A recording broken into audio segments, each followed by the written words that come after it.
ఎయిర్పోర్ట్లో భారతీయ విద్యార్థి పట్ల భద్రతా సిబ్బంది అమానవీయంగా ప్రవర్తించిన తీరు తీవ్ర చర్చనీయాంశంగా మారింది. ఇప్పుడు సదరు విద్యార్థికి బేడీలు వేసి స్వదేశానికి తిప్పి పంపిన వీడియో ఇప్పుడు వైరల్ అవుతుంది. ఈ నేపథ్యంలో దీనిపైన భారత్లోని అమెరికా ఎంబసీ స్పందించింది. వీసా నిబంధనలు దుర్వినియోగం చేసినా లేదా అక్రమంగా అమెరికాలోకి ప్రవేశించినా సహించబోమని స్పష్టం చేసింది. చట్టబద్ధంగా వచ్చే వారిని స్వాగతిస్తామని చెప్పినప్పటికీ అమెరికా పర్యటన అనేది హక్కు కాదని, అక్కడి చట్టాలను ఉల్లంఘిస్తే మాత్రం తీవ్ర పరిణామాలుంటాయని హెచ్చరించింది. ఈ ఘటనకు సంబంధించిన పూర్తి వివరాలు, అలాగే అమెరికా వలస విధానాలపై కొనసాగుతున్న నిరసనల గురించి ఈ వీడియోలో తెలుసుకుందాం.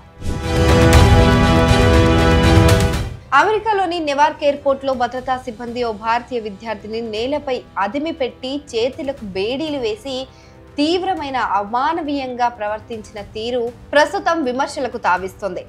కునాల్ జైన్ అనే ఎన్ఆర్ఐ ఈ వీడియోను నెట్టింట షేర్ చేశారు. సదరు భారతీయ విద్యార్థి హర్యాన్వీలో మాట్లాడుతున్నట్లు తెలిపారు. అతడిని అధికారులు మతిస్థిమితం లేని వ్యక్తిగా చూపించే ప్రయత్నం చేస్తున్నట్టు కనిపించిందన్నారు. తన ఆరోగ్యం బాగానే ఉందని యువకుడు చెప్పే ప్రయత్నం చేశాడని పేర్కొన్నారు. ఎన్నో కలలతో అతను అమెరికా వచ్చి ఉండొచ్చని కునాల్ ఆవేదన వ్యక్తం చేశాడు. ఇలాంటి ఘటనలు తరచూ వెలుగులోకి వస్తున్నాయని కునాల్ తెలిపారు.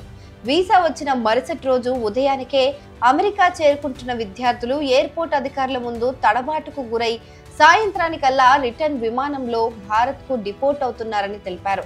వీడియోలోని విద్యార్థి విషయంలో భారత్ జోక్యం చేసుకోవాలని కూడా విజ్ఞప్తి చేశారు. ఇదిలా ఉంటే అగ్రరాజ్యం అమెరికాలోని లాస్ ఏంజలస్ నగరంలో నిరసనలు కూడా నేడు మిన్నంటాయి. వలసలపై ట్రంప్ ప్రభుత్వ కఠిన వైఖరిని నిరసిస్తూ ఆదివారం నాడు వేలాది మంది ప్రజలు వీధుల్లోకి వచ్చి నిరసనలు తెలిపారు. జాతీయ రహదారిని దిగ్బంధించడమే కాక కార్లకు నిప్పు పెట్టారు. అల్లర్లను అణచివేసేందుకు 2000 మంది నేషనల్ గార్డ్స్ దళాలను ట్రంప్ సర్కార్ రంగంలోకి దింపింది.